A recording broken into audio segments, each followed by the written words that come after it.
Hello everyone, आज की इस वीडियो में हम सभी क्लास 11th की हिंदी इलेक्टिव से जो आपका पहला पार्ट है ईदगाह, इसकी आसान व्याख्या या आसान समरी देखने वाले हैं। और जो न्यू स्टूडेंट्स हैं 2024-25 सेशन के, उनके लिए ये वीडियो है और आपको इस वीडियो से फ्री पीडीएफ नोट्स भी प्रोवाइड करवा दिए जाएंगे। तो चलिए वीडियो को आगे बढ़ाते हैं। और अगर आपकी कोई क्वेरी है तो आप इंस्टाग्राम पे मैसेज करके पूछ सकते हैं। यूज़र नेम आप सभी के सामने दिया हुआ है, यहाँ पे आप अपनी क्वेरीज़ को मैसेज कर सकते हैं। और अगर आपको हमारे फ्री पीडीएफ नोट्स डाउनलोड करने हो तो उसके लिए आप हमारा टेलीग्राम चैनल ज्वाइन कर सकते हैं। आपको टेलीग्राम ऐप डाउनलोड करना है और उसके बाद आपको क्लास 11 ESP ये यूज़र नेम सर्च मारना है और आप हमारा ग्रुप ज्वाइन कर पाएंगे। तो आज की जो हमारी कहानी है ईदगाह, इसको लिखा है मुंशी प्रेमचंद ने। ठीक है, इसके जो लेखक हैं वो हैं प्रेमचंद जी। तो ईदगाह एक प्रसिद्ध हिंदी कहानी है जिसमें मुंशी प्रेमचंद जी ने इसको लिखा है। और ये कहानी एक गरीब और अनाथ बच्चे हामिद की है। ठीक है, इस कहानी का जो मेन कैरेक्टर है उसका नाम है हामिद, जो कि गरीब है और साथ साथ अनाथ भी है, जो अपनी दादी अमीना के साथ रहता है। ठीक है, तो इसके अंदर आगे मैं आपको समझाता हूँ। देखिए, एक गरीब परिवार है। परिवार तो क्या, उसमें दो लोग हैं, एक हामिद है, एक उसकी दादी है। उसकी दादी ही उसका पालन पोषण करती है। ठीक है, हामिद बेचारा 5 साल का ही है और उसके माँ बाप नहीं है। तो अब मैं आपको कैरेक्टर्स के बारे में बताता हूँ। देखो, मुख्य जो पात्र हैं, मुख्य जो मेन कैरेक्टर्स हैं, उसमें सबसे पहले आता है हामिद। ये 5 साल का एक गरीब लेकिन संवेदनशील और समझदार बच्चा है। गरीब तो जरूर है लेकिन इसमें समझ बहुत ज़्यादा है, बड़ों के बराबर मैच्योरिटी है और बहुत सेंसिटिव है, समझदार है और जो अपनी दादी से बहुत प्यार करता है। ठीक है, तो ये थोड़ा सा इंट्रोडक्शन हो गया भाई हामिद का, कि भाई हामिद एक मेन कैरेक्टर है हमारी स्टोरी का। और दूसरा मेन कैरेक्टर वो है अमीना जी। अमीना कौन है? हामिद की दादी है, जो उसे बहुत प्यार करती है और उसकी देखभाल करती है और वो हामिद की खुशी के लिए कुछ भी करने को तैयार रहती है। यानी कि जो दादी अमीना है वो अपने पोते हामिद से बहुत प्यार करती है और जो हामिद है वो भी अपनी दादी से बहुत प्यार करता है और अपनी दादी के बारे में बहुत सोचता है। ठीक है, अपनी दादी के प्रति बहुत संवेदनशील है। और अब हम आगे बढ़ते हैं कहानी की तरफ। तो कहानी की शुरुआत होती है एक छोटे से गांव से, जहां 5 साल का हामिद अपनी दादी अमीना के साथ रहता था। हामिद के माता पिता का निधन हो चुका है, यानी कि जैसा मैंने आपको बताया वो एक अनाथ बच्चा है, उसके माता पिता नहीं है और उसकी दादी ने ही उसे पाला पोसा है। पालन पोषण जो है वो दादी द्वारा ही किया गया है। तो ईद के त्योहार का जिक्र आता है अब कहानी में, यानी कि गाँव में ईद का त्यौहार होता है और आने वाला है त्यौहार। सभी लोग ईद को लेकर बहुत ज़्यादा एक्साइटेड हैं, क्योंकि आप सब जानते हैं जो मुस्लिम्स हैं उनके लिए ईद का त्यौहार बहुत बड़ा त्यौहार है, सबसे बड़ा त्यौहार है।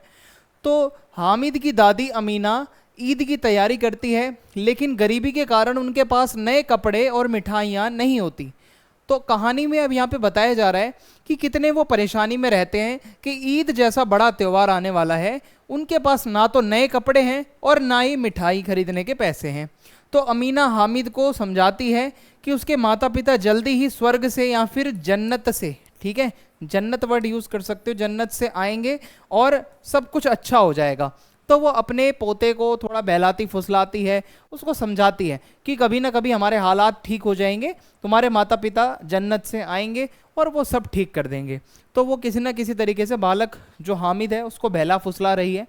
अब हम आगे बढ़ेंगे, ईद का दिन आने वाला है और अब क्या होता है, ये कहानी का मेन बिंदु यही है, ईदगाह का दृश्य। जैसा कि हमारे चैप्टर का टाइटल है ईदगाह, तो ईदगाह का मतलब क्या होता है पहले तो आपको ये भी पता होना चाहिए। ईदगाह वो जगह होती है जहाँ पर सभी लोग नमाज पढ़ते हैं। ठीक है, नमाज पढ़ने का जो स्थान होता है उसको ईदगाह कहा जाता है। जैसा कि आपको बैकग्राउंड में नज़र आ रहा होगा, यहाँ सभी लोग नमाज पढ़ रहे हैं, नमाज अदा कर रहे हैं। तो ऐसे ही ये पूरा क्षेत्र होता है, इसको ईदगाह कहा जाता है। तो अब आगे की स्टोरी समझते हैं। तो इसके बाद मेला लगता है, क्योंकि ईद आने वाली है तो गांव में मेला लगता है, जहाँ पर कई दुकानें लगती हैं। मेले में खिलौने होते हैं, मिठाइयाँ होती हैं, झूले होते हैं। तो हामिद के पास बहुत ही कम पैसे होते हैं जेब में, क्योंकि भाई मेला घूमने जा रहा है तो थोड़े बहुत तो पैसे वो लेके जा रहा है, लेकिन बहुत कम, केवल 3 रुपये पड़े हैं उसके जेब में। लेकिन वो सोचता है कि वो भी कुछ खरीदेगा। ठीक है, तो 3 रुपये नहीं, 3 पैसे हैं, 3 पैसे। लेकिन वह सोचता है कि वह भी कुछ खरीद सके। मतलब ऐसा नहीं है कि पैसे कम है तो कुछ खरीदना नहीं है, वो खरीदेगा, लेकिन कुछ ऐसा खरीदेगा जो काम का हो, पैसा वेस्ट नहीं करेगा हामिद। तो हामिद की खरीदारी अब यहाँ से हम समझते हैं। तो ईद के दिन हामिद अपने दोस्तों के साथ ईदगाह जाता है। जैसा मैंने अभी आपको बताया, ईदगाह का मतलब होता है जहाँ पे सभी लोग नमाज पढ़ते हैं, वो क्षेत्र ईदगाह कहलाता है। तो ईद के दिन सभी लोग जाते हैं नमाज अदा करने। तो रास्ते में उसके जो दोस्त हैं वो मिठाइयों और खिलौनों की दुकानों को देखते हैं। अब जो उसके बाकी के दोस्त थे ना, उनके पास पैसे हैं जेब में, तो वो खिलौने भी ले रहे हैं, वो मिठाइयाँ भी ले रहे हैं। तो हामिद के दोस्तों के पास पैसे होते हैं और वो मिठाइयाँ भी लेते हैं, खिलौने भी खरीदते हैं। लेकिन हामिद के पास केवल 3 पैसे होते हैं, तो वो ना तो खिलौना खरीदता है और ना ही मिठाइयाँ खरीदता है।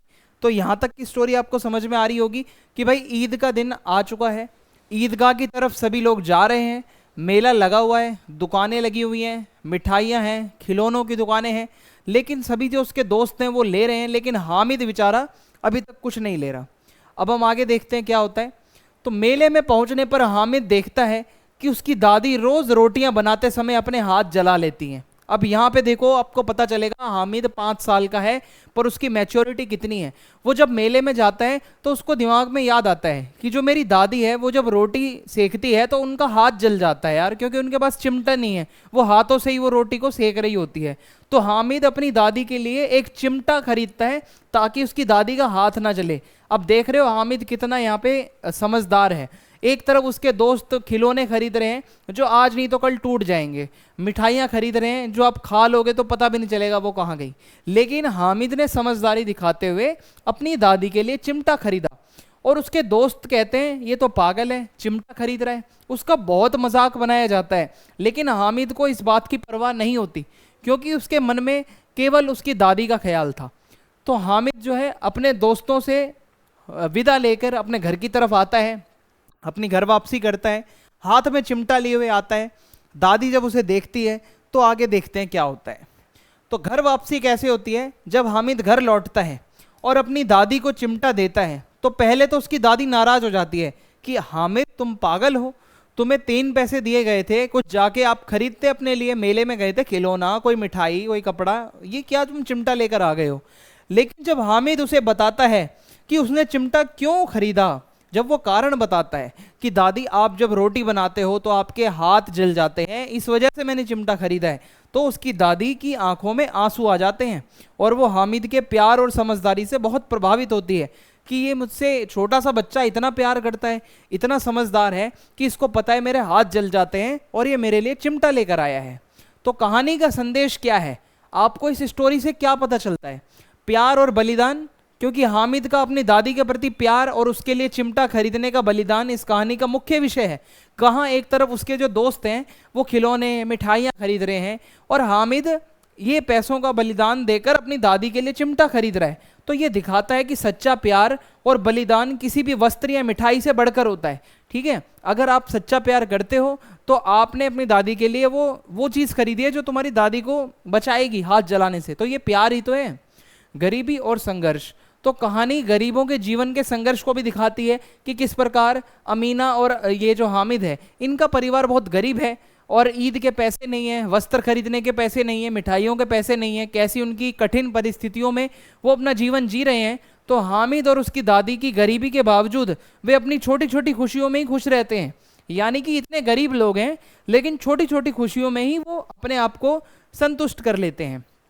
ठीक है, और मानवीय संवेदना, जो एक सेंसिटिविटी होती है, जो मनुष्य के अंदर संवेदना की जो भावना है वो आपको देखने को मिलती है कि हामिद का अपनी दादी के प्रति जो संवेदनशीलता वाला व्यवहार है वो कितना सेंसिटिव है अपनी दादी को लेकर। उसको पता है कि मेरी दादी अपना हाथ जला रही है इतने टाइम से, तो उसके लिए मैं कुछ चिमटा खरीदूं। तो उसकी दादी का हामिद के प्रति प्यार और हामिद का अपनी दादी के प्रति सेंसिटिव होना, संवेदनशील होना इस कहानी को और भी अधिक मानवीय बना देता है कि आप अगर इस कहानी को पढ़ते हो तो आपके अंदर भी कहीं ना कहीं ये भावनाएं विकसित होने लगती हैं। ओके, तो मुंशी प्रेमचंद की कहानी ईदगाह मानवीय संवेदना, प्यार और बलिदान की कहानी है जो मैंने आपको अभी समझाई।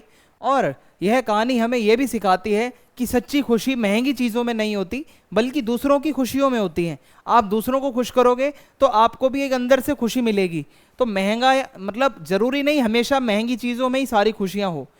तो हामिद का अपनी दादी के प्रति प्यार और उसकी संवेदनशीलता हमें अपने रिश्तों को और भी अधिक समझदारी और संवेदनशीलता से निभाने की प्रेरणा देती है। आप हामिद से इंस्पायर हो सकते हो कि आप सभी को भी अपनी दादी माँ के साथ किस तरीके से व्यवहार करना चाहिए। आपके घर में कोई बुजुर्ग है, आपकी माता है, तो उनको भी आप छोटे छोटे गिफ्ट दो ताकि उनको भी अच्छा लगे, उनको अपना प्यार दिखाओ, संवेदनशीलता दिखाओ, तो उनको बहुत अच्छा फील होता है।